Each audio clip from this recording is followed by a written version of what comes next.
مدعائے علم الاسماء بھی ہے، سر سبحان الذی اسرا بھی ہے، ہاتھ میں رکھتا ہے وہ زور عصا، قدرت کامل سے رشتہ علم کا، باغ اٹھا لیتا ہے جب وہ شہ سوار، تیز ہوتا ہے سمندر روزگار، خشک کر کے دبدبے سے نیل کو، مصر سے لاتا ہے اسرائیل کو،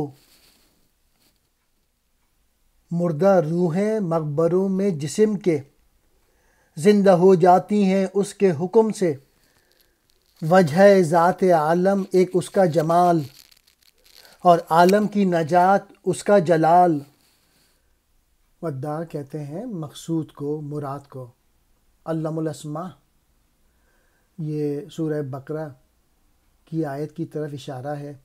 آدم کو تمام اشیاء کے نام سکھا دیے۔ سر کہتے ہیں بھید کو، راز کو۔ پھر سبحان الذی اسرا، پاک ہے وہ ذات جو راتوں رات لے گئی۔ یہ سورۃ الاسرا کی آیت کی طرف اشارہ ہے، جو اپنے بندے یعنی حضور اکرم کو راتوں رات مسجد حرام سے مسجد اقصیٰ تک لے گئی، جسے واقعہ معراج کہا جاتا ہے۔ علامہ اقبال کہہ رہے ہیں کہ وہ نائب حق علم الاسماء کا مقصود ہوتا ہے، وہ سبحان الذی کی اسرا کا بھید ہے۔ اور دوسرے شعر میں ہاتھ میں رکھتا ہے وہ زور عصا، یہاں پہ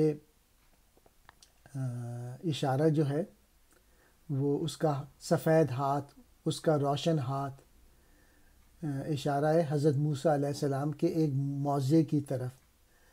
جد بیدا، جب حضرت موسیٰ اپنا ہاتھ بغل میں دبا کے باہر نکالتے تھے تو وہ روشن ہوتا تھا اور اس کی روشنی دور دور تک جاتی تھی۔ عصا کہتے ہیں ڈنڈے کو، لاٹھی کو۔ یہ بھی حضرت موسیٰ کے ایک معجزے کی طرف اشارہ ہے کہ جب وہ عصا زمین پہ پھینکتے تھے تو اژدہا بن کر جادوگروں کے سانپوں کو نگل جاتا تھا۔ قدرت کامل، مکمل اختیار۔ عصا سے اس کا سفید ہاتھ، جد بیدا، روشن ہاتھ مضبوط ہے۔ اس کا مکمل اختیار و قدرت اس کے علم کے ساتھ ملا ہوا ہے۔ اس کا علم اور قدرت کامل دونوں جڑواں ہوتے ہیں۔ تیسرے شعر میں علامہ اقبال کہہ رہے ہیں کہ جب وہ شہ سوار جو ہے نائب حق اپنے ہاتھوں میں زمانے کے گھوڑے کی باگ تھام لیتا ہے تو اس گھوڑے کی رفتار اور بھی زیادہ تیز ہو جاتی ہے۔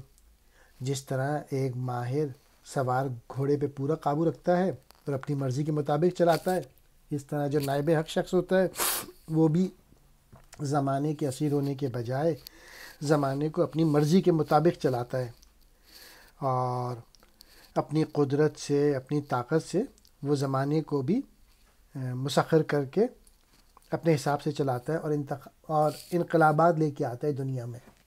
پھر اقبال مزید کہہ رہے ہیں کہ اس کا جو روب و دبدبہ ہے وہ دریائے نیل کو خشک کر دیتا ہے اور اسرائیل کو لے کر مصر سے باہر نکل جاتا ہے تاکہ فرعون کی غلامی سے نجات پائیں۔